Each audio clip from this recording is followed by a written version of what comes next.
संघर्ष करने की आजादी है, अनशन करने की आजादी है, उसे छीना जा रहा है। एक व्यक्ति सोनम वांगचुक, जिसने वहां भारतीय सेना जो ठंड में उसको दिक्कत होती थी, उसके लिए बाकायदा उसने सोलर सिस्टम के माध्यम से, सोलर एनर्जी के माध्यम से गर्म टेंट बनाए जिसमें सेना हमारी जो है आराम से रह सके। उस व्यक्ति ने कि पानी की समस्या का समाधान करने के लिए वहां पर बर्फ के पहाड़, ग्लेशियर वो बनाए। उस व्यक्ति ने वैज्ञानिक सोच वहां पर सब में डेवलप की है। वो व्यक्ति कानूनी तरीके से लड़ रहा है, संवैधानिक तरीके से लड़ रहा है, और उसके खिलाफ ये काम किया जाए। सड़क इससे ज्यादा सरकार के लिए डूब मरने वाली भी सड़क पर क्या बोलने का। और सरकार तो, मोदी को तो शर्म आनी चाहिए, लेकिन शर्मदार होता तो आती, उसे शर्म तो आती नहीं है। मोदी ने क्या वादा किया था, सोनम वांगचुक से क्या वादा किया? मोदी ने वहां के जो लोग हैं, लद्दाख के लोगों से क्या वादा किया गया था 22 प्रतिज्ञाओं का, तो बहुत बड़ा विवाद हुआ था। तो क्या लग रहा है अब फिर से वही कार्यक्रम दोहराया गया है? मैं खड़ा हूं ना, सरकार को चैलेंज कर रहा हूं, और जितने भी बाकी लोग हैं उनको भी चैलेंज कर रहा हूं। हमने 22 प्रतिज्ञा लिए हैं, अगर दम है तो इसका विरोध करके दिखाओ। हम जब पैसा लूट के आप जो पैसा खर्च होना है करो खर्च, उसमें बनाने में क्या दिक्कत है? इस देश का प्रधानमंत्री भी अपने ऊपर, अपने प्रचार पर प्रतिदिन 43 करोड़ रुपए खर्च करता है। बात प्रोग्राम बनाने के लिए, देश की भलाई के लिए क्या कर रहे हो? क्या किया है आरएसएस ने देश की भलाई के लिए? एजुकेशन के क्षेत्र में क्या काम किया है?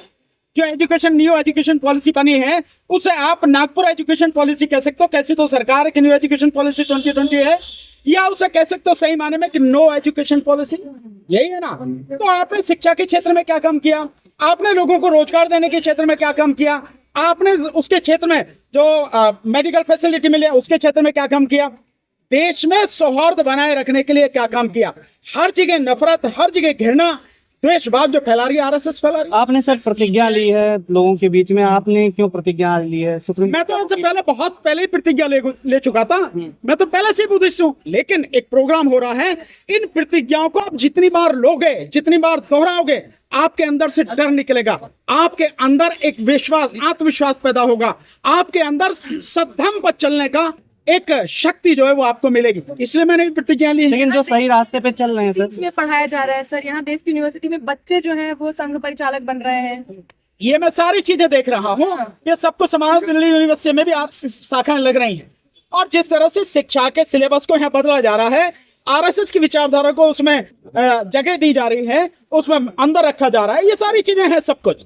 लेकिन इसके लिए देश के लोगों को समझने की जरूरत है, देश के लोगों को खड़े होने की जरूरत है, देश के लोगों को सड़क पर आकर संघर्ष करने की जरूरत है। अन्यथा ये आरएसएस पूरे देश को निकल जाएगी। कम से कम इस देश के एससी, एसटी, ओबीसी और माइनॉरिटी, विशेषकर मुस्लिम और ईसाइयों को, इनको तो निकल ही जाएगी यार। सर जो सड़क पर आने की बात कर रहे हैं, तमाम लोग सड़क पर आ रहे हैं, जैसे सोनम वांगचुक हैं, आप देखिए उनके ऊपर राजद्रोह का केस लग गया है, जोधपुर जेल में बंद है। तो ये केस वेस से डरने की जरूरत नहीं है। आप देखिए कितने हमारे देश के आजादी के लिए लड़े, शहीद हो गए ना। भगत सिंह जी शहीद हो गए इस बात के लिए। भगत सिंह जी चाहते तो बच सकते थे, उन्हें बचाया भी जा सकता था, लेकिन वो अपने आप जानबूझकर लोगों को जगाने के लिए उन्होंने फांसी के फंदे को स्वीकार किया। तो इस सबसे के जेल हो जाएगी, मुकदमे हो जाएंगे, फांसी हो जाएगी, ये कायरों के काम है। लेकिन जो देश के लिए जीते हैं, समाज के लिए जीते हैं, उनके लिए इन चीजों का कोई लोग तो मान रहे हैं ना, पाकिस्तान का कनेक्शन है उनसे होता है। अरे वो मानने से क्या होता है?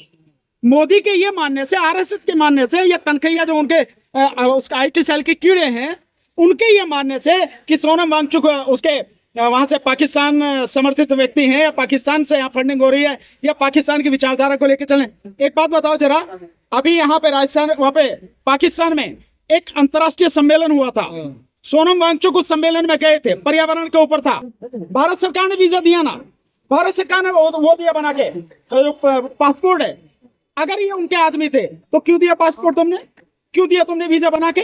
मतलब जब तुम्हारे मन में आएगा, जैसा चाहोगे कह लोगे, लोग मान लेंगे। ऐसा नहीं होता। हाँ, तुम्हारे हाथ में सत्ता है, तुम उस सत्ता का दुरुपयोग कर रहे हो, और उस गुंडागर्दी के बल पर आप किसी भी व्यक्ति को जो है जेल में ठूस दे रहे हो, एफआईआर कर दे रहे हो। कल तो मोदी जी आरएसएस की तारीफ कर करके भावुक। मोदी की कल की क्या बात है? मोदी के दिल में तो आरएसएस वो तारीफ नहीं है।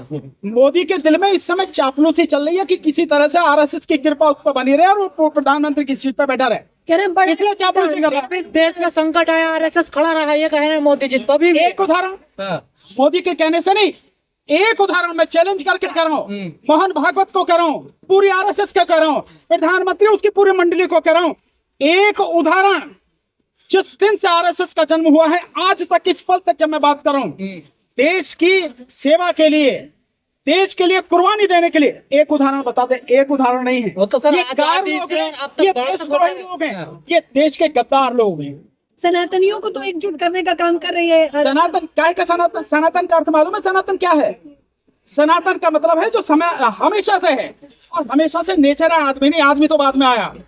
और ये सनातन जो शब्द लिया है ये भी बुद्ध से लिया है, एस धम्मो सनातनो, वहां है ये शब्द इस्तेमाल जो हुआ है, वहां से लिया है। तो मतलब चोर तो है ही है, चुरा के जो, सुनिए यार, जवाब तो सुन ले पहले, ये चुरा के ये सारे शब्द इस्तेमाल करते हैं। सीजाई साहब की मां ने इनकार कर दिया, संघ के कार्यक्रम में नहीं जाएंगे। धन्यवाद, उनको बहुत बहुत बधाई, बहुत बहुत धन्यवाद। उन्होंने देश का, बाबा साहब का, इस देश के संविधान का और पूरे समाज का मान रखा। बहुत बढ़िया उन्होंने किया, मेरी तरफ से उनको बहुत बहुत बधाई। लेकिन राष्ट्रपति साहिबा को मंदिर के उद्घाटन में नहीं बुलाया था, इन्होंने इग्नोर कर दिया। ये राष्ट्रपति जी का काम है, वो राष्ट्रपति हैं यार, देश की सबसे पहली महिला है, वो फर्स्ट पर्सन है। तो ये उनको देखना है कि उन्हें अपना मान सम्मान बरकरार रखना है, बनाए रखना है, बढ़ाना है। ये इनके हाथों अपने मान सम्मान को रौंद देना, ये राष्ट्रपति को देखना। लेकिन 100 साल लग गए संघ को दलित महिला को अपने कार्यक्रम में बुलाने के लिए, 100 साल वेट करना पड़ा। अरे वो भी अपमान कर रहे हैं। ये तो धन्यवाद सीजे साहब की मदद का कि उन्होंने मना कर दिया। 100 साल की बात छोड़ो, तुम्हें मालूम है आरएसएस की, आरएसएस ब्राह्मणवादी विचारधारा का एक जबरदस्त संगठन है, और ब्राह्मणवादी विचारधारा अपनी ही माँ बहनों को, उनकी माताएं, बहनें, बच्चियां, पत्नियां, महिला, उन्हीं को अपने बराबर का दर्जा नहीं देते। अपने बराबर का, महिला की दुर्गति के लिए सबसे अगर जिम्मेदार कोई है तो वो ब्राह्मण धर्म है। इसीलिए बाबा साहब हिंदू कोड बिल लेकर आए थे। तो तुम उनसे उम्मीद कर रहे हो कि वो महिला को वो बनाएंगे, अध्यक्ष बनाएंगे, लेकिन लाडली प्राचीर से लेके आएंगे। लाडली प्राचीर से मोदी जी ने कहा था कि सबसे बड़ा एनजीओ आरएसएस है दुनिया का। मोदी की बात, और फिर कह रहा हूं, मोदी की बात और कुत्ते की लात बिल्कुल बराबर है। सर अमेरिकी झूठ के अलावा कुछ नहीं बोलता वो। अमेरिकी टैरिफ पर कह रहे हैं जिस तरीके से आत्मनिर्भर बनना होगा, मोदी जी भी कह रहे हैं आत्मनिर्भर बनना होगा। ये आत्मनिर्भर का, ये आत्मनिर्भर नहीं है। आत्मनिर्भर का मतलब है कि ब्राह्मणों को ही अपने ऊपर जो मजबूत बनाओ, बाकी सबको जो है ना उनके ऊपर निर्भर कर दो, गुलाम बना दो। ये है आत्मनिर्भर का मतलब। आत्मनिर्भर अगर बनना है तो देश के लोगों को एजुकेशन देनी पड़ेगी। जो दूर दराज के इलाके में बैठे हैं उन लोगों को भी जाति, धर्म और क्षेत्र की सारी सीमाओं को तोड़कर हर किसी को बेस्ट एजुकेशन देनी पड़ेगी, और कंपलसरी देनी पड़ेगी, हर किसी को देनी पड़ेगी एजुकेशन। इसी से देश या दुनिया या कोई भी समाज आगे बढ़ता, व्यक्ति आगे बढ़ता। तो एजुकेशन का तो बेड़ा गर्क कर दिया तुमने। लेकिन सर आज आरएसएस की तो शाखा लग रही है सर। अब तो मुझे भी मालूम है, मुझे क्या बता रहे हो? एनयू में भी लग रही, डीयू में भी लग रही, आरएसएस की शाखा। लेकिन सर आज आरएसएस की तो चर्चा हो रही है देश भर में, और हम लोग भी कर रहे हैं, लेकिन उसके साथ एक संगठन और बना हुआ था, समता सैनिक दल, उसकी चर्चा कोई नहीं करता। ये समता वालों से पूछना एक बात रही आरएसएस की बात, उनके पास अंधाधुंध पैसा है, देश को लूटा हुआ। उनके पास में जो है प्रचार माध्यम है, गुलाम मीडिया है उनके पास में। तुमके लिए, तुम्हारे लिए नहीं कह रहा, तुम तो आजादी मीडिया हो। जो गुलाम गोदी मीडिया है वो है उनके पास में, और उनका तनखिया आईटी सेल के कीड़े हैं जो चारों तरफ फैलाते हैं। तो उनके पास ये सब कुछ है, इसलिए प्रचार हो रहा, नहीं तो प्रचार का का जश्न मन रहा है पूरे देश में। तो मनाया ना, देखा भाई। आज के दिन सम्राट अशोक ने धम्म की दीक्षा चली, आज के दिन ही धम्म विजय दशमी के रूप में जो मनाया जाता, बाबा साहब डॉक्टर अम्बेडकर ने 1956 में 14 अक्टूबर को धम्म दीक्षा ली, और इस देश में 2500 साल बाद बाबा साहब ने बौद्ध धर्म की एक ज्योति जगाई। तो ये हमारे लिए तो इससे ज्यादा और क्या होगी? भाई बुराई पर अच्छाई की विजय, इससे ज्यादा क्या होगा? भागवत जी इसको और बावड़े से ये पूछो कि हिंदू तो तुम अपने हो आके, पहले तो तुम ब्राह्मण थे, ब्राह्मण धर्म की बात करते थे, उसके बाद में तुम वैदिक धर्म कहने लगे अपने आप को, उसके बाद में तुम जो हिंदू कहने लगे अब, और तुम नातनी कह किया, जिसका अर्थ तुम्हें मालूम नहीं है। किसको बहका रहे हो कि तुम्हारे कहने से सब कुछ हो जाएगा? हम जानते हैं कौन क्या है। सर वांगचुक साहब को गर्म भूमि में डाल दिया, क्या ये स्लो डेथ की जा रही है वांगचुक साहब? देखिए कुछ भी हो सकता है, ये हत्यारी सरकार है। इस सरकार में बैठे हुए लोग हत्यारे हैं।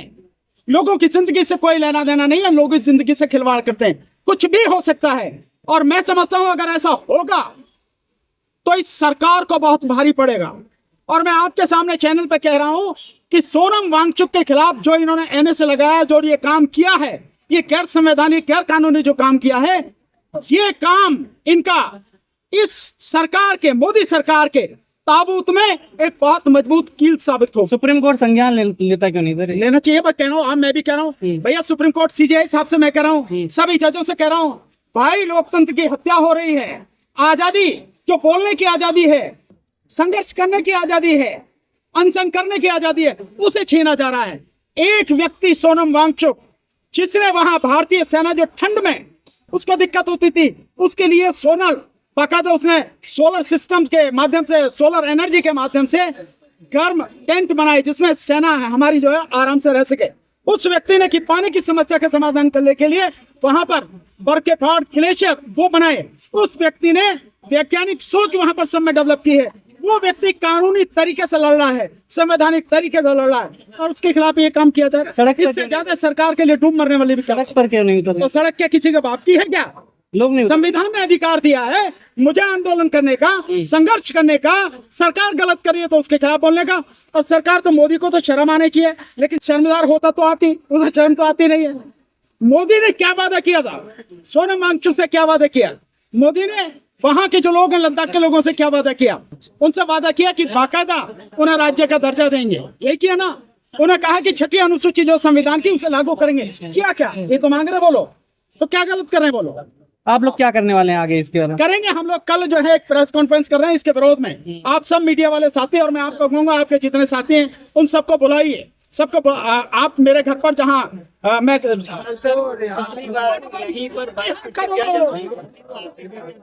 कितना बड़ा विवाद हो गया था। क्या मैं समझा नहीं? पिछली बार जब यहीं पर कार्यक्रम किया गया था 22 प्रतिज्ञाओं का, तो बहुत बड़ा विवाद हुआ था। तो क्या लग रहा है अब फिर से वही कार्यक्रम दोहराया गया है? मैं खड़ा हूं ना, सरकार को चैलेंज कर रहा हूं, और जितने भी बाकी लोग हैं उनको भी चैलेंज कर रहा हूं।